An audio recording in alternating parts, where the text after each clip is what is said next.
Assalamualaikum warahmatullahi wabarakatuh. Halo anak-anak, apa kabar hari ini? Semoga sehat selalu.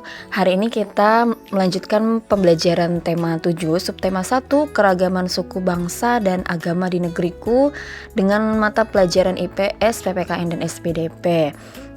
Pembahasan materi hari ini yaitu pertama tentang keragaman bahasa daerah. Ini mata pelajaran IPS. Yang kedua, menyanyikan lagu sesuai tempo, ini mata pelajaran SBDP. Dan yang ketiga, keragaman kitab suci di Indonesia, ini materi PPKN. Di buku paket ada pembelajaran 4 dan pembelajaran 5. Nah, itu yang akan kita bahas hari ini ya. Tonton videonya sampai akhir karena akan ada tugas untuk kalian. Setiap suku bangsa pasti memiliki bahasa daerah yang berbeda-beda. Apa ya bahasa itu? Apa sih bahasa itu? Bahasa adalah kemampuan yang dimiliki oleh manusia untuk berkomunikasi dengan orang lain. Jadi ketika kamu ngobrol, ketika kamu berbicara dengan orang lain kan menggunakan bahasa. Nah, yang perlu kamu tahu di Indonesia itu ternyata kan banyak keragaman bahasa, bukan cuma satu, terutama bahasa daerah. Bahasa daerah adalah bahasa yang berasal dari daerah-daerah di Indonesia dan digunakan biasanya jadi bahasa ibu. Jadi bahasa pertama yang dipakai ketika anak kecil sudah bisa mulai berbicara sekitar umur 1,5 tahun atau 2 tahun. Itu disebut bahasa daerah, bahasa ibu kita gitu. Nah, Indonesia adalah negara yang menempati posisi kedua dengan jumlah bahasa sebanyak 742 bahasa. Dan bahasa daerah di Indonesia berperan dalam menjaga budaya daerah. Macam-macam bahasa daerah seperti pada gambar, contohnya ada bahasa Asmat dari Papua, Nara Gerotelo, itu artinya apa kabarmu, bagaimana kabarmu, itu bahasa Asmatnya atau bahasa dari Papuanya Nara Gerotelo. Kemudian ada bahasa Betawi dari Jakarta, gimana kabarnya gitu kan. Kemudian bahasa Sasak dan Alor dari Bali, ken kabare. Bahasa Minang dari Sumatera Barat, Baakaba. Atau bahasa Jawa dari Cirebon di Jawa Timur, piye kabare, kumaha kabarna. Nah, kalau itu bahasa Sunda dari Jawa Barat atau dari Banten. Semua bahasa-bahasa tadi adalah bahasa daerah yang artinya bagaimana kabarmu. Nah, di buku itu ada banyak, di buku paket ada banyak macam-macam bahasa daerah dan asal provinsinya. Nanti kamu baca ya. Banyaknya bahasa daerah merupakan keunikan di negara kita. Tapi perlahan-lahan bahasa daerah ternyata mulai menghilang.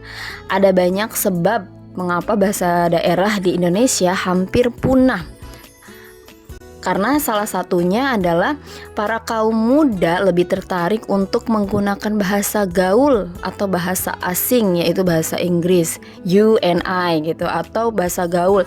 Sekarang kan lagi marak anjay atau yang lainnya. Nah, anak-anak muda itu lebih bangga menggunakan bahasa itu dan gengsi menggunakan bahasa daerahnya untuk komunikasi dalam sehari-hari, karena menurut mereka bahasa daerah itu dianggap kuno, udah jadul, ketinggalan zaman gitu. Jadi malu, padahal bahasa daerah itu adalah bahasa ibu, bahasa pertama di setiap daerah yang ada di Indonesia, dan kita harusnya bangga menggunakan bahasa itu.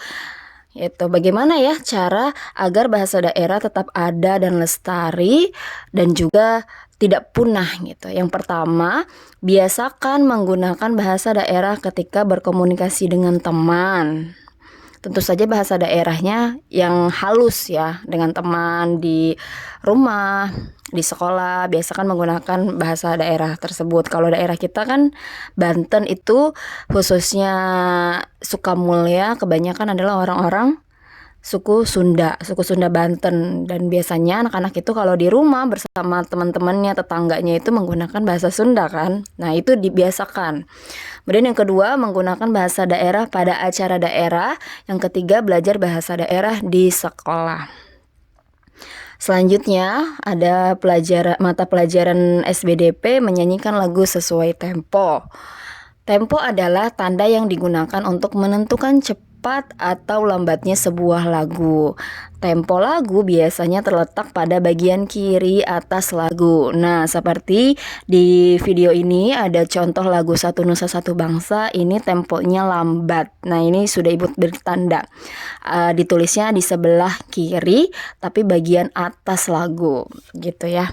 Kemudian secara umum tempo dibagi menjadi 3 jenis, yaitu cepat, istilahnya allegro, sedang, agak cepat, istilahnya moderato, dan lambat, istilahnya largo, dan juga hikmat, istilahnya maestoso. Selanjutnya yang terakhir ada mata pelajaran PPKN, yaitu tentang keragaman agama dan kitab sucinya. Ya, yang sudah kamu pasti pelajari bahwa Indonesia itu mengakui adanya 6 keragaman agama. Yang pertama adalah Islam. Islam ini kitab sucinya sudah pasti, karena kita semua orang Islam, kitab sucinya adalah Al-Quran. Kitab suci ini dibaca oleh kita setiap habis sholat atau biasanya maghrib, ya setelah sholat maghrib. Kemudian agama Kristen dan Katolik ini satu rumpun dan kitab sucinya adalah Alkitab, jadi sama ya. Kemudian ada yang keempat Hindu, kitab sucinya adalah Weda. 5 itu agama Buddha, kitab sucinya Tripitaka. Dan yang keenam agama Konghucu, kitab sucinya Shishu. Setiap agama juga memiliki kitab suci yang berbeda-beda. Meskipun agama kita dan kitab suci orang lain itu berbeda, sebagai warga negara kita harus saling menghargai orang lain.